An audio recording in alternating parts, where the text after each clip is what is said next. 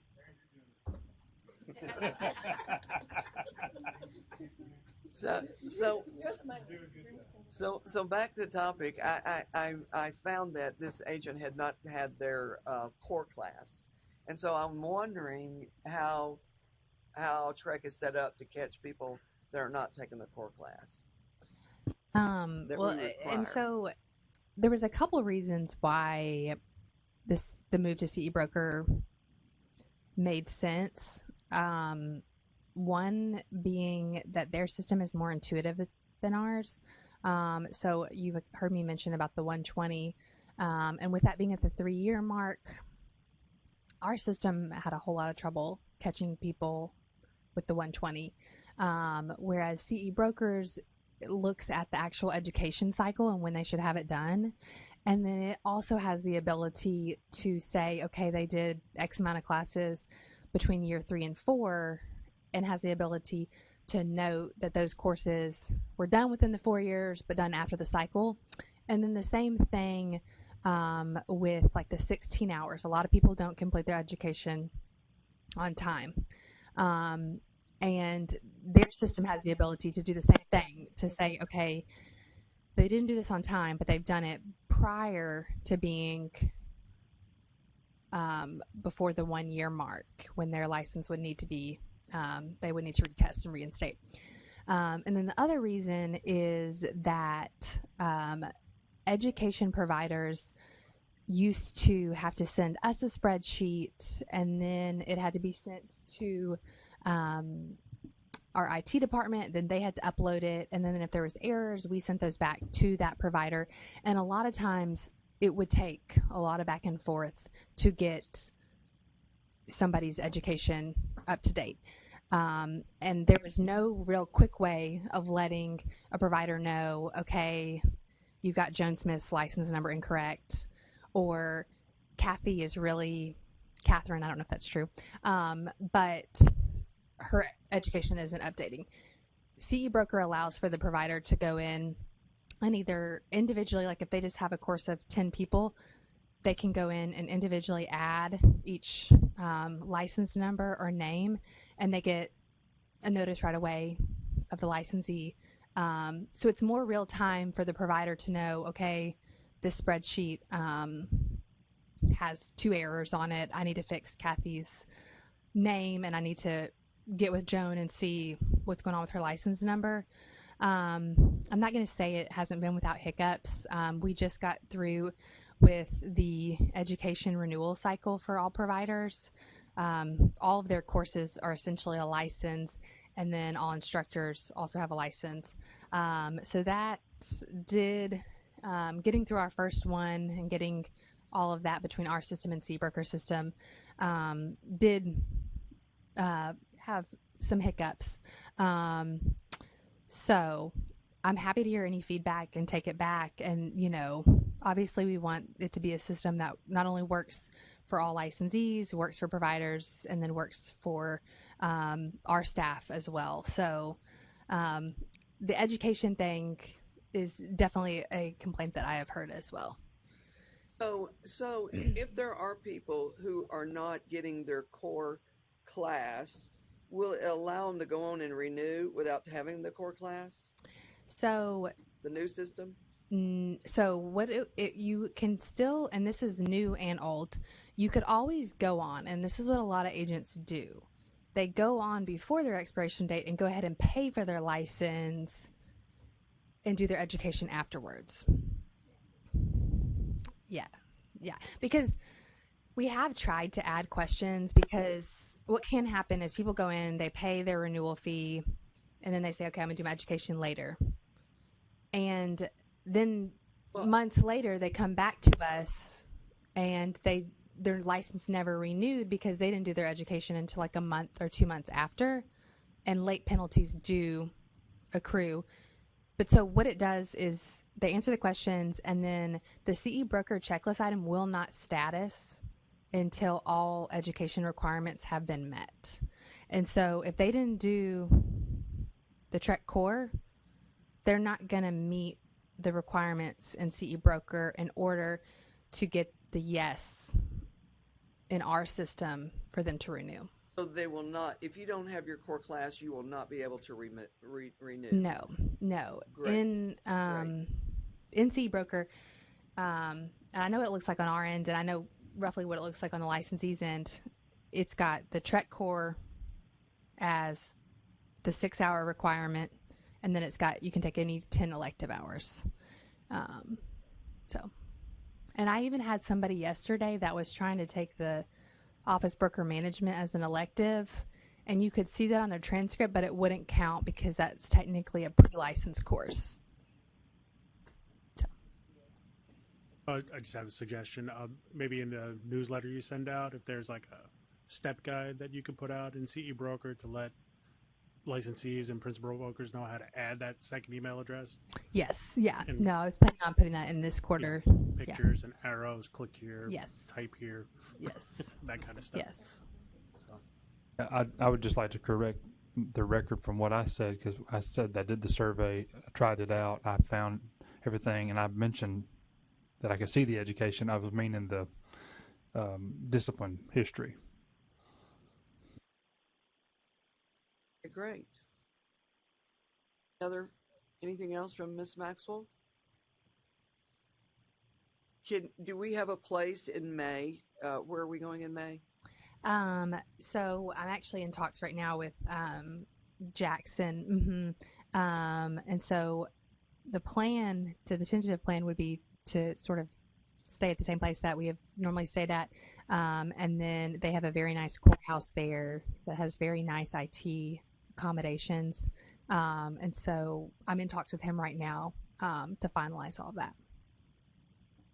Do you have anything else you want to bring up with Ms. Maxwell? Any grievances? Don't do that. I will say that before the meeting, I talked to Ms. Maxwell about, I think it was a consensus at dinner last night that we all pretty much would like to stay at the same hotel now. We know that most of us have Marriott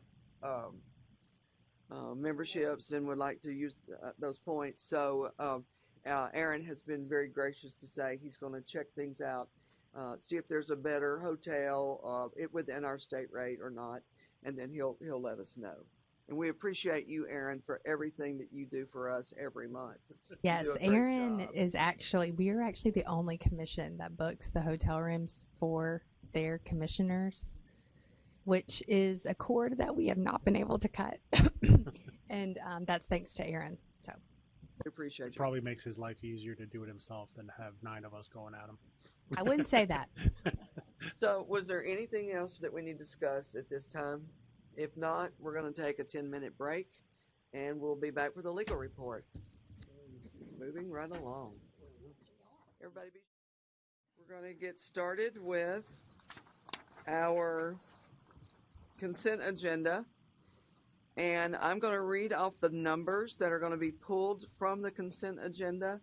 And if you have any that needed to be added to that, then you'll need to let me know. I'm sitting there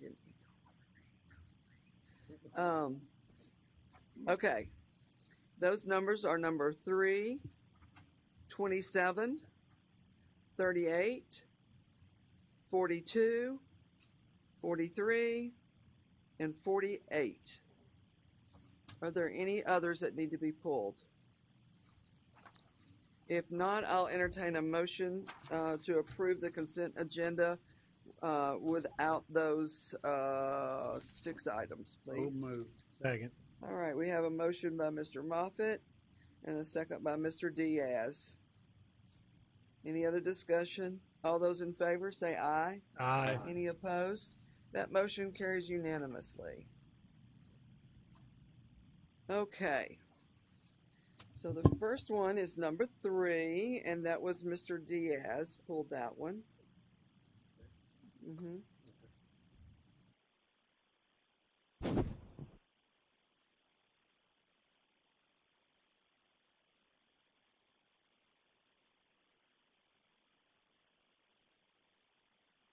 The reason why I pulled that one is escaping me right now, so I'll just move to accept council's recommendation. All right, we have a motion to approve by Mr. Diaz and a second by Mr. Ferris.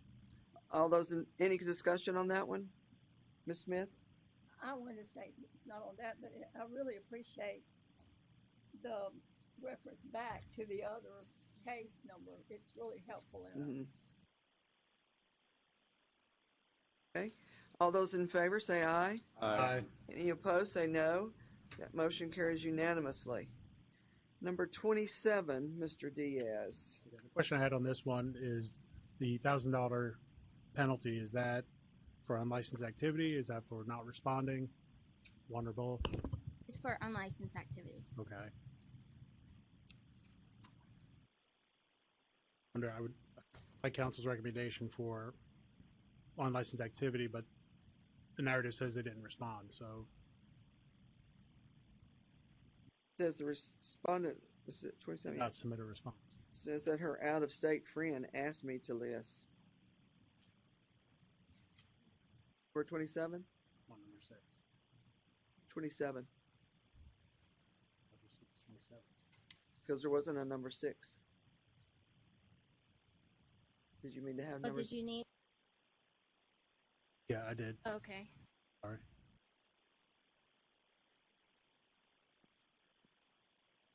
I sent you the wrong. Apologies.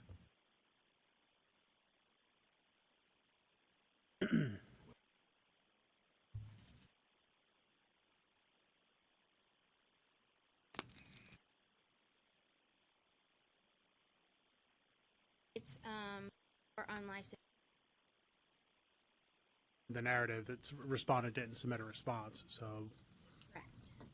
So I wonder if that should add on a civil penalty. I want to add the civil penalty. If it's unlicensed, they're you can't. unlicensed, so they're not I required see. to submit a response. Yeah. I see. Okay. You want to get them with that one. All right. Motion to approve council's recommendation. We already approved it, so. Yeah, so it's okay. Since we didn't pull it, Yeah. Okay. but Thank you. Yeah. All right, now 27. All right. Now, did you have a question? Yeah, on 27, when somebody requests a payment plan, Yes. what does that mean? So payment plan is the individual has indicated that they're going to pay the civil penalty, but they are unable to pay it at that moment in full. So we are authorized to give a payment plan for the duration of up to 1 year to pay the full civil penalty amount. The respondent we work with the respondent at that time to negotiate with them how many payments they would like to make, the frequency, and the amount of. Does it require like so much down, like 20% down, or is it just totally flexible? It is. It's flexible with what they like, but of course, with a respondent. So, for example, if they're a licensee, there are additional stipulations that are included. So, if they don't continue to make their payments, license is suspended. For an individual that's unlicensed, then the payment plan, it'll go to our collections agency. So do we have without getting too much detail, I mean, it seems to me like $500 over 12 months is a pretty small amount of money to fool with every month. And are they paying, and are they behind, and all the bookkeeping that goes along with that? I mean, do we have a system that does that, or you have to manually do it, or how does that work? We calendar when, so the consent order that they sign has dates and when the payment is supposed to be made. So you just put in the so system? we internally track that information. We don't have too many payment plans, but in this particular instance, the individual has like exigent circumstances. So Okay. Unfortunately, sometimes people aren't able to pay that amount at the exact time. So, but other times we have larger amounts that, of course, would go across the span of 1 year. So this is more like an anomaly than a practice. I mean, it is we offer it to, it's offered to anyone, of course. And this one in particular is for unlicensed activity, Right. which is unusual that we That have they them even pay. that So they're even paying. yeah, Yes. right. All right, Mr. All right. Diaz, you had a question about 27? I think Commissioner Gwynn asked all my questions. So that's good. I'm just wondering, though, I understand the exigent circumstances, but if you're willing to do a payment plan for 500, why not 1,000? Is it just you just showing some grace? I am, and that's Okay. just the amount that they said that they could pay. And Okay. so that's me showing grace. So Okay. that's what they said, and I told them I would make the offer, and that's what I'm doing. And did they provide the police and fire reports? They said that they would provide it to me if they at my offer, and so I didn't ask for it, but I believed them. All right. Motion to approve council's recommendation. Second. All right, we have a motion by Mr. Diaz and a second by Mr. Gwynn. Any other discussion on number 27? All those in favor say aye. Aye. All those opposed? That motion carries unanimously. Now on to number 38, Mr. Diaz.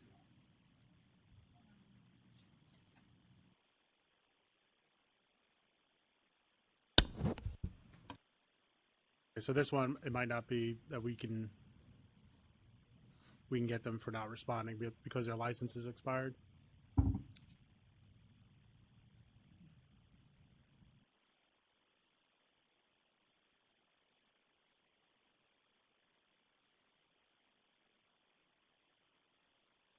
We're trying to see if Jeff is having trouble joining the. Oh, I see. Yeah, my cases are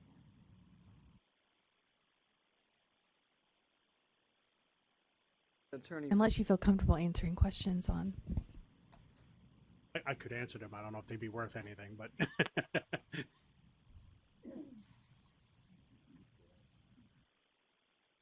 Well, they didn't respond to the complaint, but it's the penalty, $1,000 is for unlicensed activity.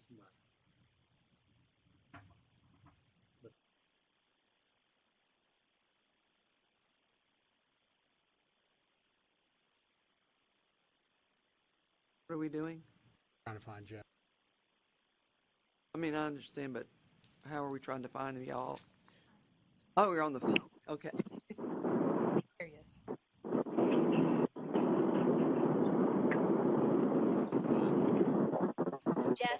Jeff, can you hear us?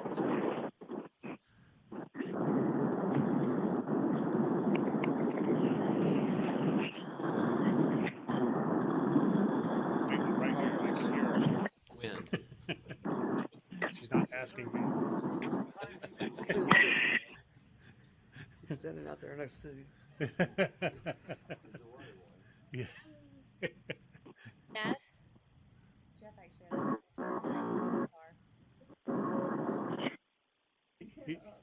He lied to you. He doesn't want to be here for the meeting.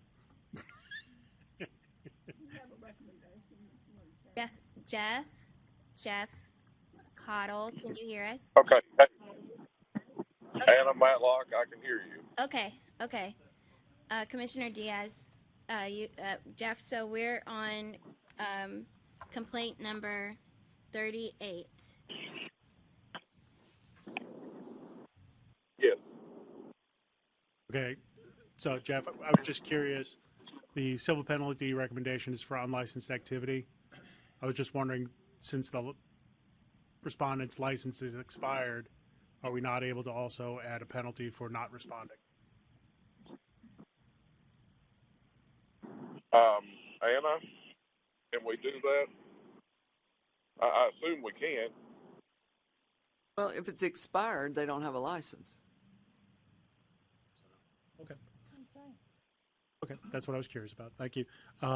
Motion to accept council's recommendation. Right. All right, we have a motion by Mr. Diaz and a second by Ms. Smith to accept council's recommendation. Any other follow-up to that? All those in favor say aye. Aye. All those opposed? That motion carries unanimously. Now we're on to number 42, and the recommendation was for us to discuss it. Is this one also Jeff's? Yep, there. Okay. It is. So, can you tell us a little bit about this one, Jeff? Also, we miss you today, so good luck at post. Well, thank you. Thank you. So, what can you tell us about this one? Let me hold on just a second. Okay. This is you've got It's you've got a related to respondent who you've got a respondent who advertises as a real estate company, and but they're going through another complaint. You've got a realtor who's a respondent in another complaint, and who is listing these properties for a flat fee. But the respondent in this case is the company. It's an out-of-state company. They're unlicensed. They're saying that they have equitable interest and can advertise these properties as the owner, but I don't see it that way. I see it as an advertising, marketing without a license, because when the properties are listed by the agent in Tennessee, then all the contact information, everything you click on, goes back to the unlicensed company that's marketing these things. I don't know if I explained myself well enough, but do you have questions? So, Jeff, are they is now joining. So a flat fee to put it in the MLS, that is a legal thing, and some people do that. So this number 42 is against the principal broker. Is this of the company who allowed it to go in the MLS? It is. If that's the Is principal now broker. exiting. So the principal broker, yes, allowed it to go into the MLS, and I understand a flat fee is okay, but in the advertisements, in the marketing for these properties, then if the real estate company wasn't listed, but instead the out-of-state company was listed as the contact? Yes. Yeah. So on these flat fee things, most of them in the MLS will say to make an appointment or for questions or anything, call this person at this certain number. And I've seen that at least in our MLS. Yeah. So I think, And that may be okay, Marcia. I'm just not exactly. I wasn't clear for sure. yeah. Jeff Diaz, what was your question about this particular one? Is that? Oh no, you didn't have this one. It was a discussion by all of us. I have a question. Okay. What is a limited service listing agreement?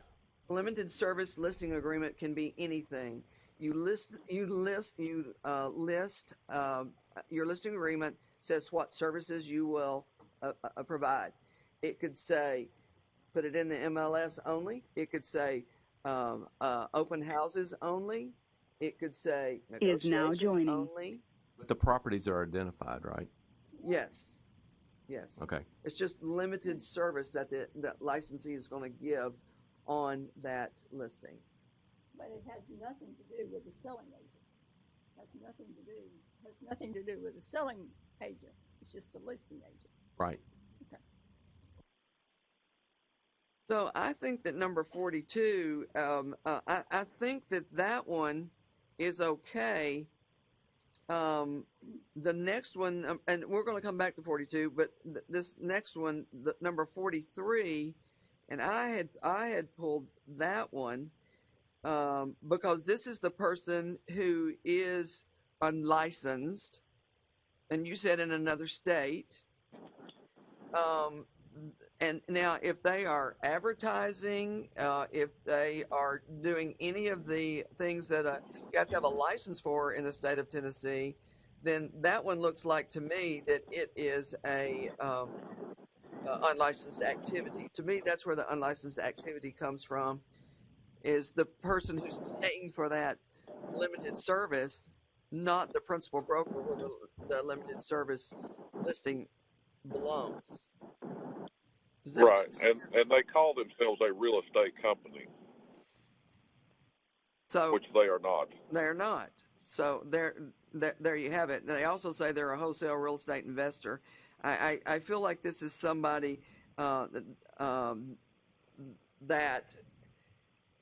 first of all, they haven't proved that they have any equitable title to the property. Is that correct, Jeff? That's correct. Okay. There's no indication of a power of attorney being acquired or anything like that? No. Do we know, is it a LLC in the state of Tennessee? No, I don't believe so. I think they're out of state. Okay. So I see this as number 42 probably should be dismissed, and 43 is unlicensed activity. So what do the other commissioners think? I'll make a motion. Okay, let's do 42 first then. I move to dismiss case number 42. Second. Okay, we have a motion by Mr. Diaz and a second by Ms. Tucker to dismiss number 42. All those in favor say aye. Aye. All those opposed? That motion carries unanimously. Now, number 43. Is there a motion? I think Joe has something to say. Oh, excuse me, Joe. Did you have something to say? No. Huh? Oh, you voted no. Okay, so it wasn't unanimous. It was 7-1, with Joe being the no. 43 is guilty, 42 is guilty. I mean, they're sort of the same. I mean, he's putting it in. But it's a limited service agreement. But he's putting in. That's putting in another real estate company's name in the MLS. Right. That's legal, but being the other party is not legal. He's putting in another real estate company out of state's email in the MLS. So when they're clicking on it, he knows where that's going, surely. So I don't see how one could be okay. But they could live in Kalamazoo. They could be a doctor. They could be anything. not putting it in MLS. The broker's putting it in. So he has to be putting in wherever it's going that's illegal. So there's some responsibility, in my opinion, of who's putting it in. Because if I put in that it's going somewhere that it shouldn't be going, then I think that I have some responsibility for that. I think we all agree with you, but the law allows it. Is that correct, Anna? Or Jeff?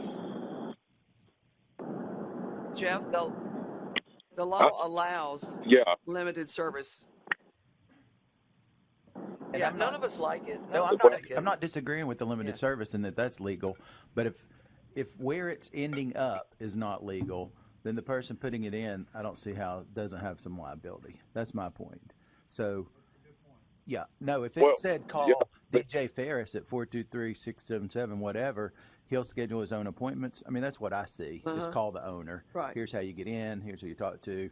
If you're going to write a contract, call me or something like that. And this one's an email. But this is, if I send it, and when you link into when it's under my name, I put it in my MLS, and I say link here, and it goes to Jeff Diaz Real Estate, unlicensed in Arkansas. That I've got some responsibility for that. I'm like, hey, I can't be doing that. But I don't know if I'm right or wrong. But that's my opinion. According to the principal broker, they were limited to putting the listing on the MLS, and then from that point on, they had nothing to do with contracts, anything. It all went back to the quote unquote real estate company which is unlicensed. Right, but he had to get them there. He had to get the public there, right? It's just it's a statute problem here. Is that correct, Jeff? Anna, I'm driving down the road. Do you have that in front of you, the statute? I think we'd have to look it up. Yeah.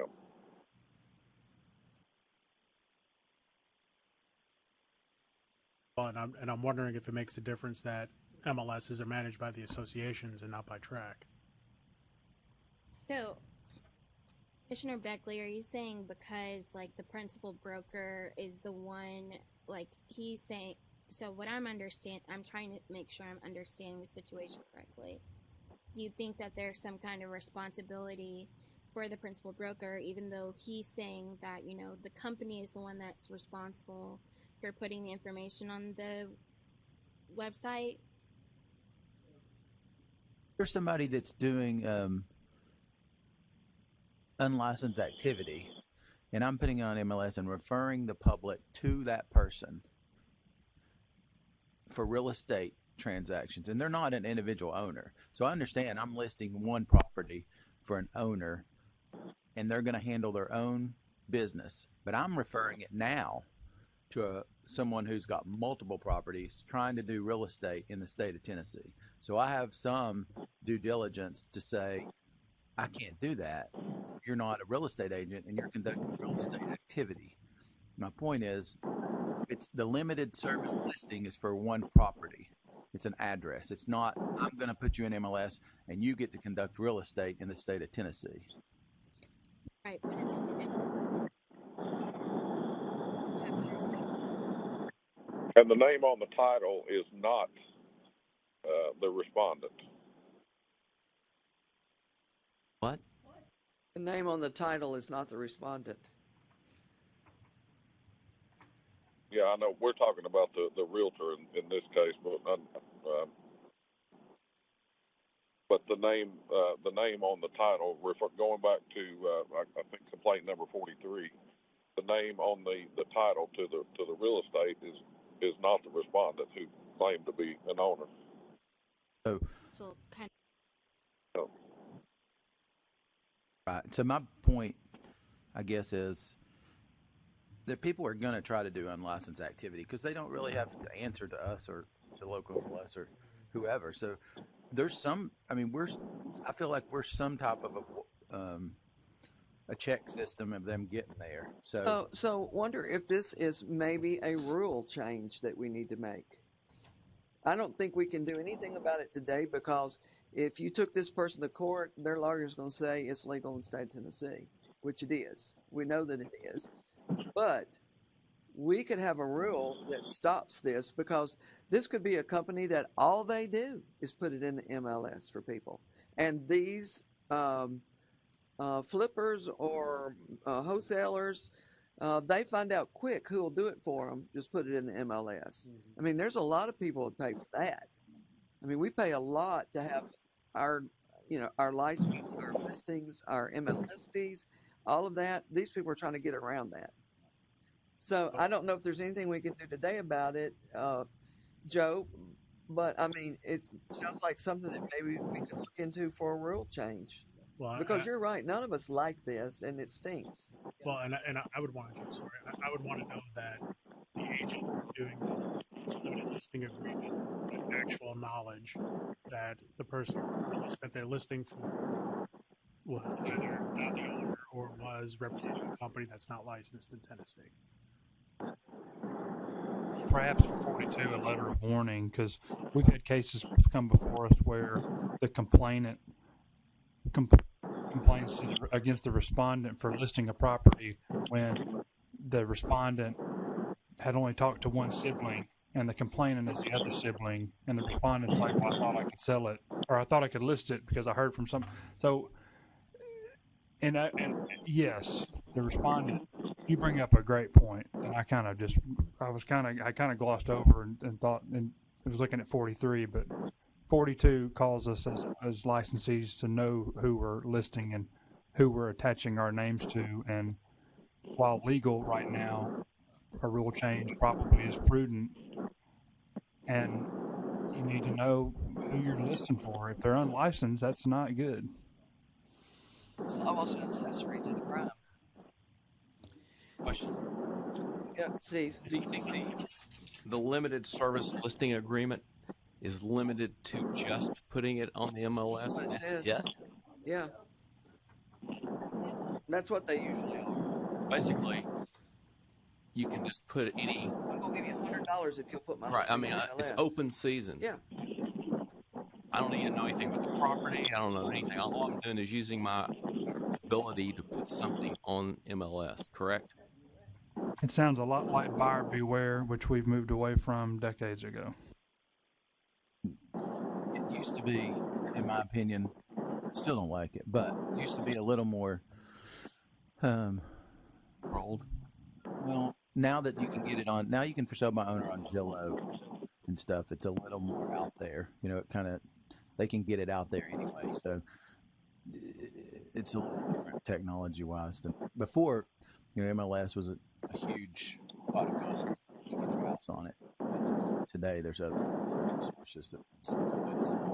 Mostly is an MLS issue also that needs to be brought to their attention. So, follow-up question then on number 43. The complainant is the same in 42 and 43.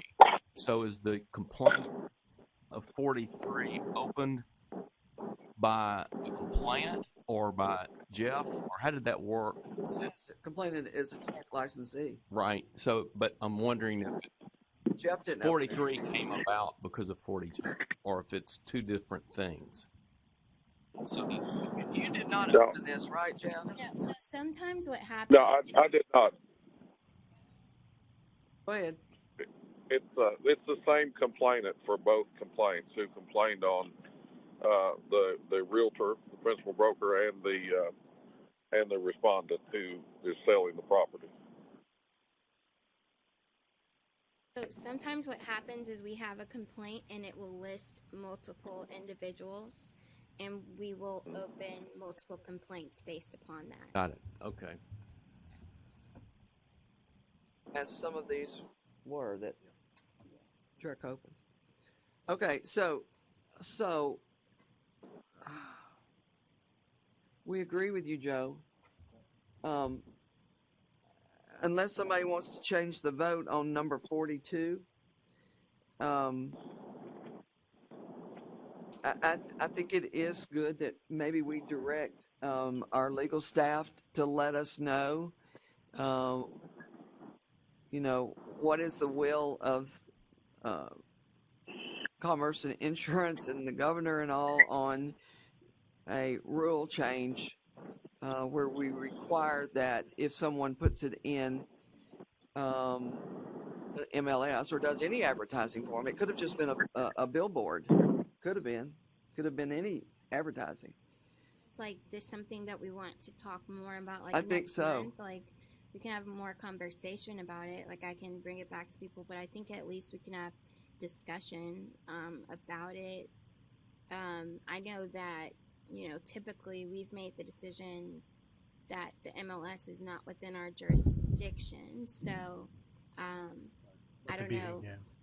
I don't know how that works between us and the local associations, where that line is, but we can between then have some conversations internally and then come back next month and I think see that's a where we good can go idea. from there. I think that's a good idea. Does that work, Commissioner Bagley? For me, and I'm all for DJ's suggestion if you think it's applicable, that a little letter of warning just says, you know, be diligent on what you put. Well, we did vote to dismiss the complaint, so that would require, I guess, a new vote. Yes, it would. In the words of former Chairman John Grease, we can do whatever we want to do. Okay, so is there a motion to revote? I'll make a motion. Okay, we have a motion by Mr. Moffitt that we take that vote again. Is there a second? All right, and a motion by Ms. Tucker to second that. All right, so we're going to go back to all those in favor of that motion, say aye. Aye. Aye. All those opposed? That motion carries unanimously. So we're going to return to the scene of the crime, number 42. And is there a motion, Mr. Ferris or Mr. Begley, about number 42? I'll make a motion to send a letter of warning, just as professional. We need to be diligent in what we, you know, who we represent, and if it's, you know, licensed or unlicensed, or if it's individual. I mean, ever how you want to do it, Anna, but Reasonable, like skill yes. related to advertising. Okay, and we can mention the advertising rules. Okay, I'll write something down. And the limited service agreements. Okay. So, if this is in conflict with the MLS, how does that work? Well, it's just a letter of warning in the first place, so it's not anything that they have to sign off on. But or the person anything. could say, well, the rules of the MLS that I'm using say I can do this. I know we're not, but I mean, We're just saying that you are an accessory to this unlicensed activity. And I think the sentiment we're kind of coalescing around is that we want our licensees to be exercise more reasonable skill and care about what they put in the MLS and who they are representing when they put a listing into the MLS, to make sure it's an actual owner, not somebody that's- Because that's- it is advertising, and we have jurisdiction over advertising, whether it's MLS or a billboard. Because you look at the response, and there's a whole lot of equitable interest, and you know, power as an owner, and that's a lot of legalese for somebody to say, I've acquired the right to do this. Owners don't need to do that. Owners be like, this is my house, I'm selling it, and I don't want. I'll pay an agent to put it on the MLS, but I don't want any of the other service. That's something an owner can say. That's what it typically is. And they don't need to dance around with. right. So maybe the MLS services will take note of this. Or the licensees will and adjust their behavior accordingly if they know they're going to have to come and see us. So the motion is a letter of warning sent to this principal broker. So are we ready to vote? All right. All those in favor of... Excuse me? I don't think we have. Who made... we had... Was it Bagley and Ferris or Bagley and Tucker? Who did it? Let's put Ferris on it. Okay. All right. All those in favor of a letter of warning to this principal broker, say aye. Aye. All those opposed, say no. Motion carries unanimously. Like a letter of warning. Yeah, that's good. Let me say something. As an example, I got a phone call last week from a person, and they wanted to know if I had an investor that would buy a property at such and such. So while I'm talking to that person, I pull it up and I said, "So who owns the property?" She said, "So and so does." And I said, and it was a company.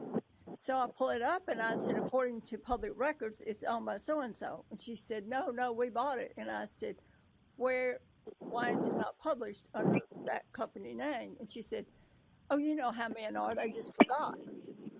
So anyway, I said, "But if you own the property, it would behoove you to record the deed." So anyway, To the courthouse for my deeds. yeah. So in carrying on the conversation, she said, "Well, wait just a minute. Let me call you back." So in a few minutes, she calls me back, or the person calls me back and says, "We do not have a deed to the property. We have an assignment that we're selling." And I said, "So you're asking me if I want to buy your paper, is what you're asking." And she didn't like that response. Other person didn't like that response. And so anyway, she said, "Well, we're looking for an investor to purchase this property and such and such." And I said, "Thank you, but I'm not interested." And So what is your name and address and email? I have that. I actually got that because she emailed me thanking me for looking at the property. So what I'm saying is we're getting those phone calls. So somebody else might say, "Oh yeah, let me do that." So that could very well been what have happened and said, "Oh, okay, let me put it in MLS for you, da da da da." So, Okay.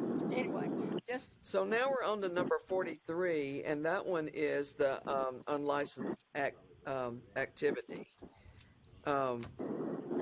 letter. That's number 43. No, unlicensed activity is, you can't send them anything about an unlicensed activity. And we typically do $1,000 on that, but I would need somebody to make a motion. I guess we get the motion and then discuss. Okay, Mr. Moffitt made the motion for unlicensed activity and $1,000. Is that correct, Mr. Moffitt? All right, is there a second to that? All right, we got a second by Mr. Bagley. And discussion. So we run into this question every now and then. They are claiming equitable title, and they've acquired the right to sell. So Jeff has told us that there's no power of attorney, right? So this equitable interest question, again, for me, kind of gets me into a gray area. So is it, if they have equitable interest, can they sell it without a license, or? We need to have some kind of equitable interest in the property in order to sell the property without having a real estate license. Yeah, so the equitable interest that they're talking about, is it paper, or is it like they have 25% interest? We're talking, I mean, you have some kind of the equitable interest in the property, meaning, like, they say that, let me read, sorry. It says, respondent states it is an employee of a wholesale real estate investor. Respondent states the investor contracts to obtain equitable title, not that they have done that. So unless they are the person that is selling the property, or the person that's on they're the person that's trying to third party, they don't have any stake.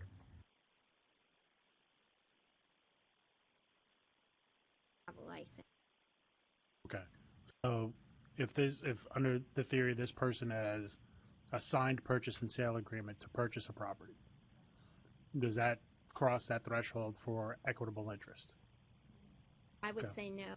Okay. If they're one of the parties in this. So, Otherwise, I would believe that they would be acting as a real estate agent. okay, and I was going to ask, equitable interest could also mean that they are part owner of the property, and that would give them equitable interest in the property. Portion of the. Right.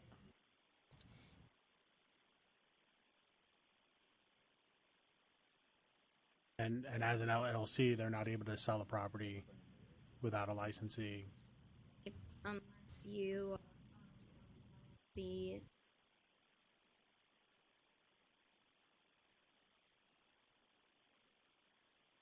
you have to do it sole member of the LLC. All right, any further discussion on number 43? We have a motion by Mr. Moffitt, second by Mr. Begley, for a $1,000 unlicensed activity penalty. All right? All those in favor say aye. Aye. Aye. All those opposed? That motion carries unanimously. Now, on to number 48. That one was one of mine. And Jeff, my only question to our attorney is, I agree to dismiss and open a complaint against the appropriate respondent. Do we know who the appropriate respondent is? Is it a person or is it a firm?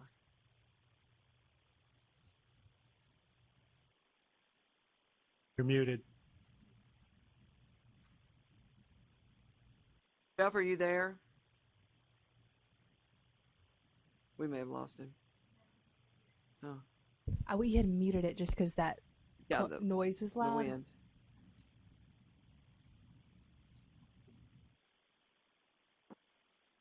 Hello? Jeff, hi. Okay, we're on number 48, and this is the one that your recommendation was to dismiss and open a complaint against the appropriate respondent. And this was the one that somebody said there was electricity on the property. They bought it, and there's no electricity on the property. They have to get an easement from 3 neighbors that won't give it. So my question is, do we know who the appropriate respondent is, and is it a firm or a person?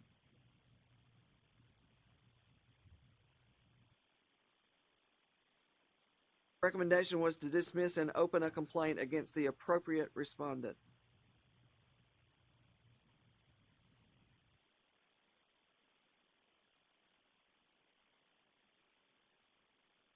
You hear me, Jeff? Can you hear me now? That's a nice callback. Hey Jeff, will you hit the unmute button?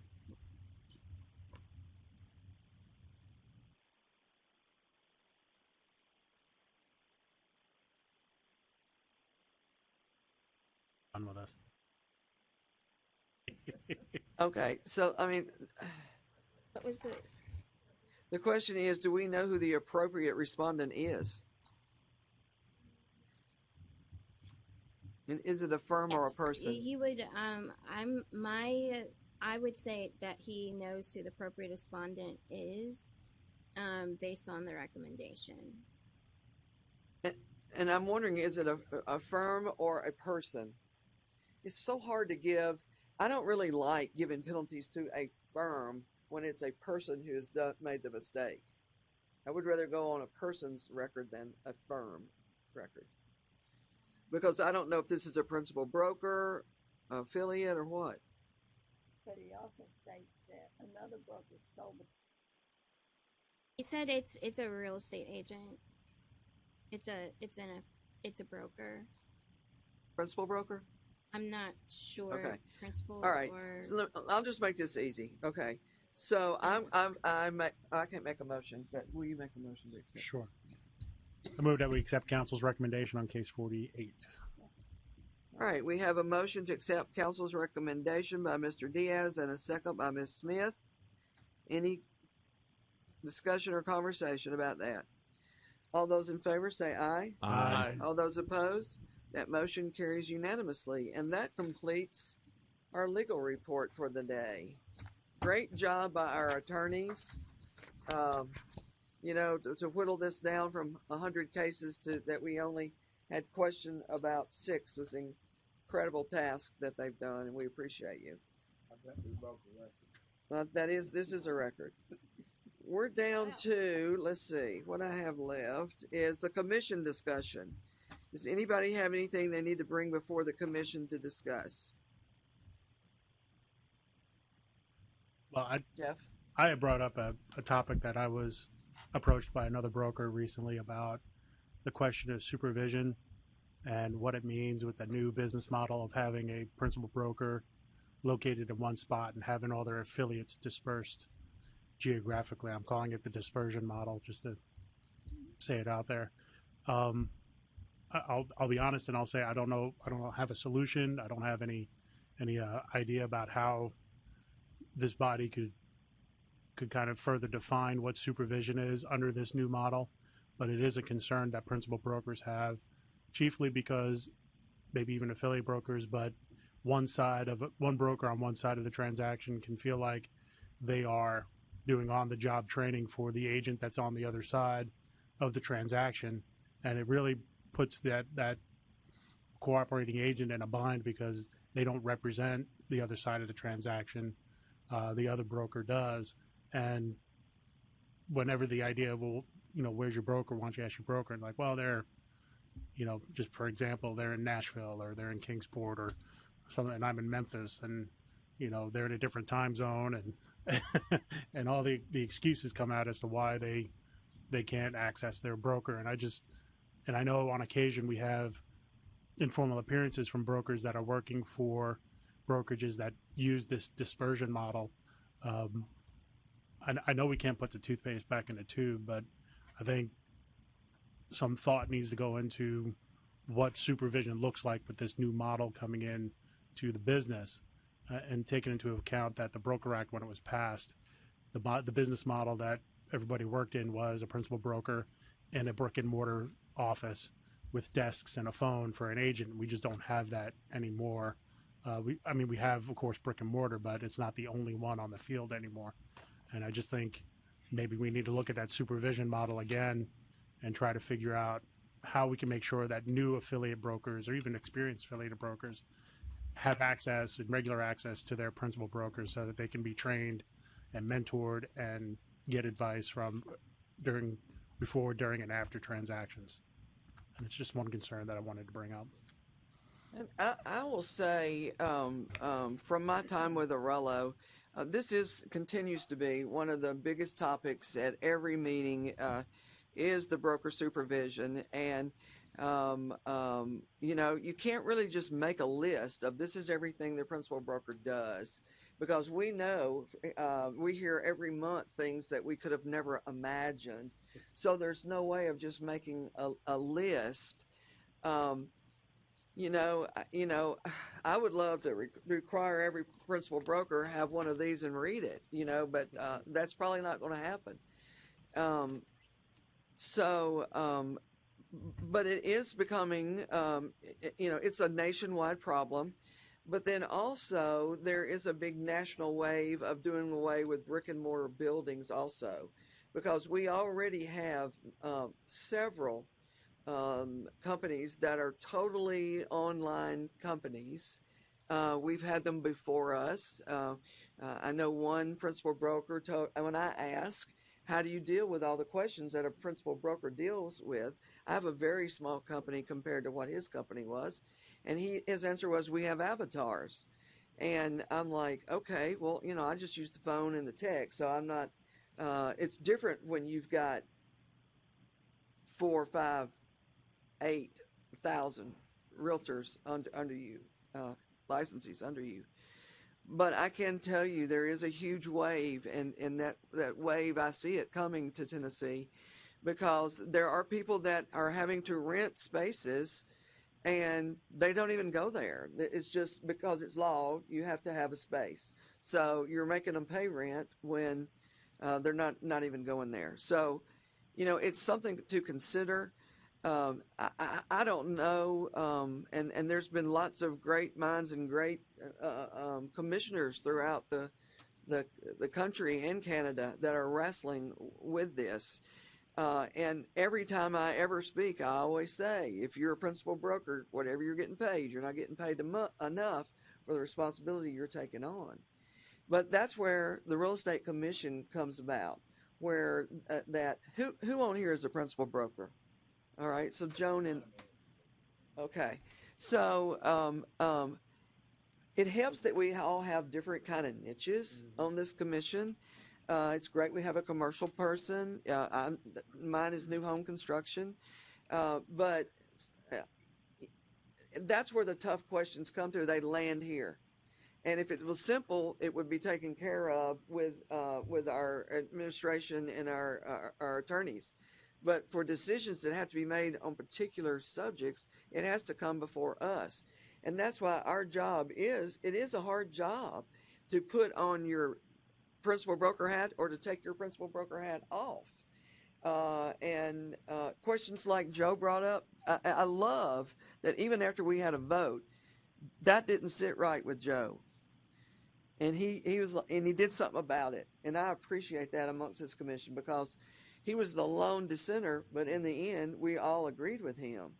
And so sometimes, discussion doesn't need to be rushed because we are the ones who are making the decision, and there's people watching to see what our decisions are.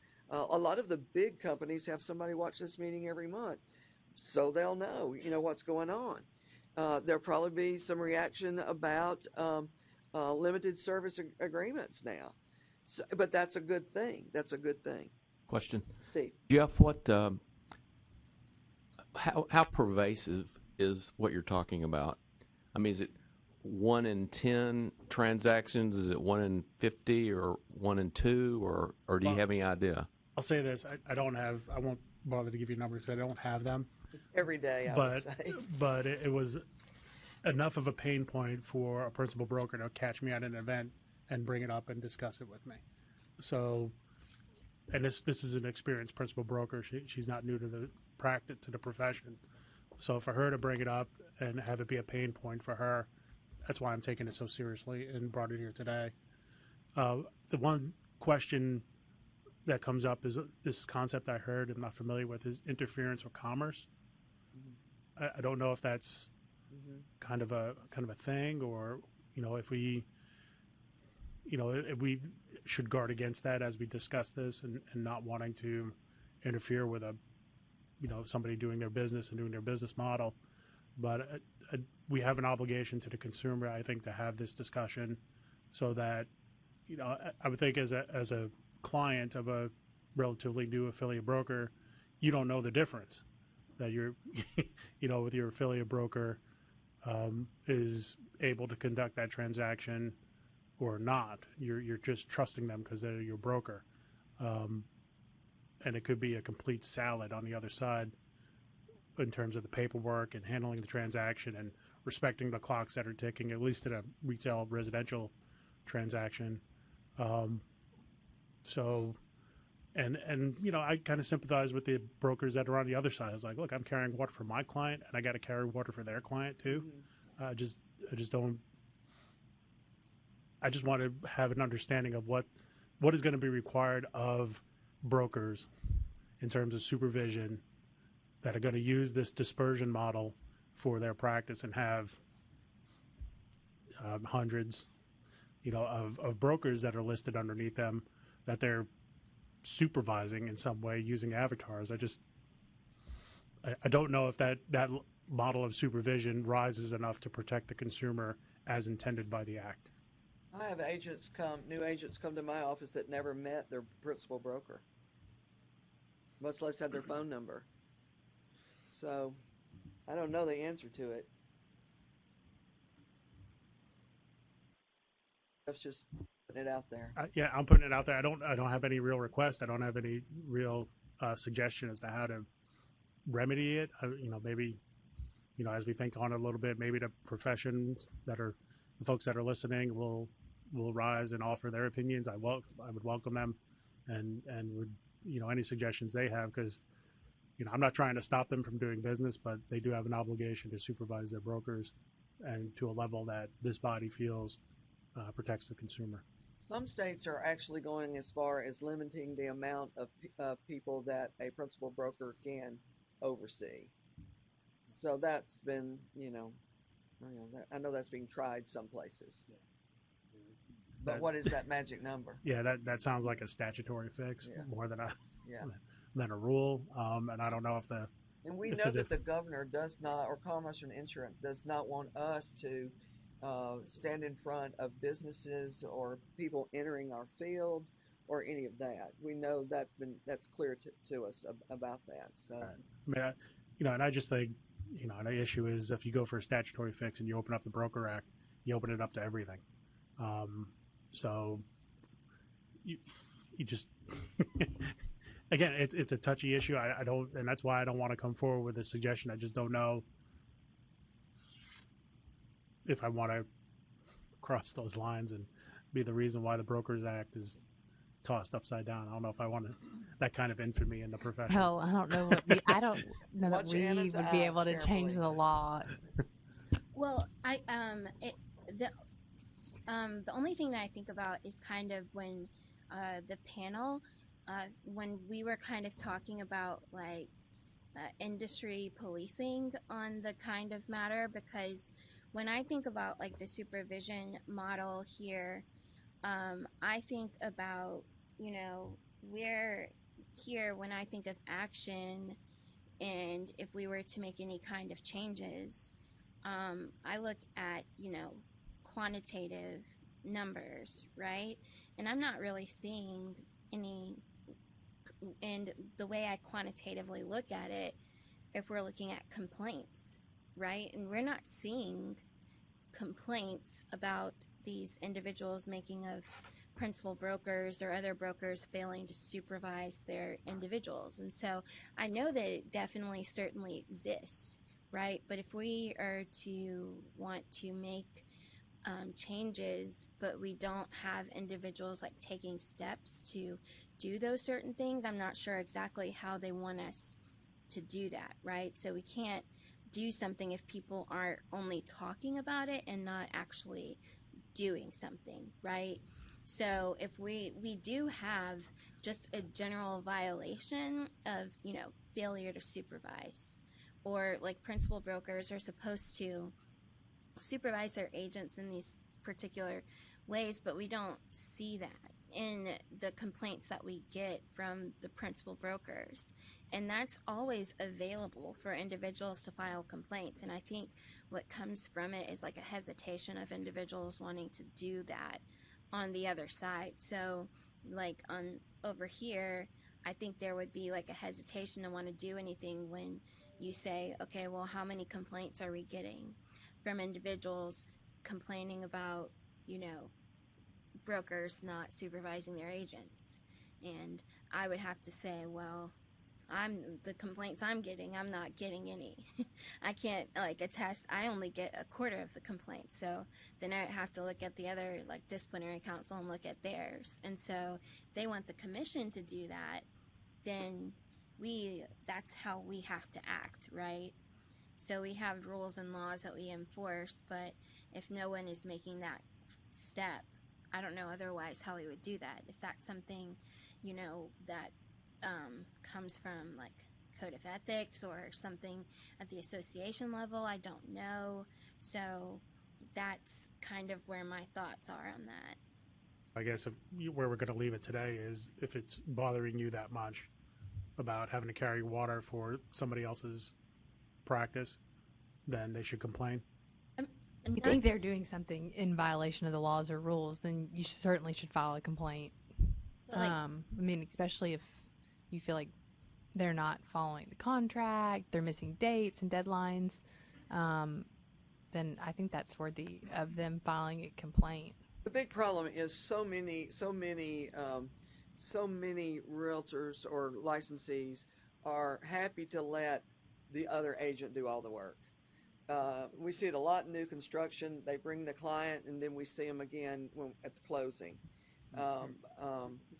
And I tell my agents all the time, you have to let their agent represent them, not otherwise. Then they're calling my agent. That person's got a contract with these people that they're representing them.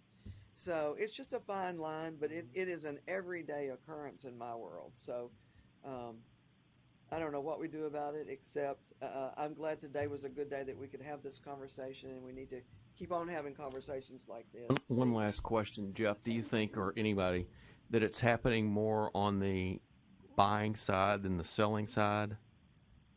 Or Yeah, I wish I could give you,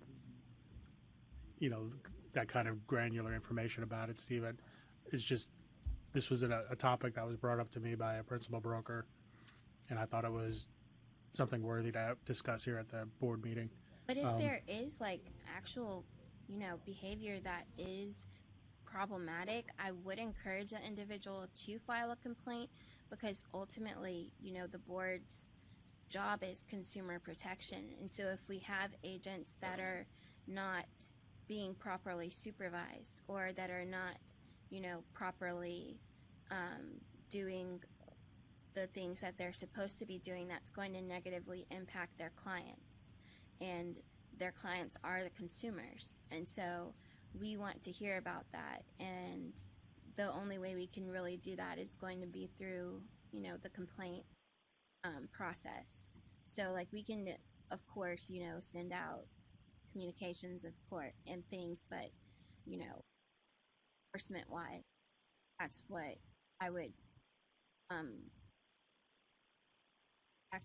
encourage. But, it is very fine line, because it can very quickly get into he said, she said, and people fighting and bickering. But we all know when someone is actually not doing their job. And so when that's not happening, there are tools in our toolbox that we can use to make sure that.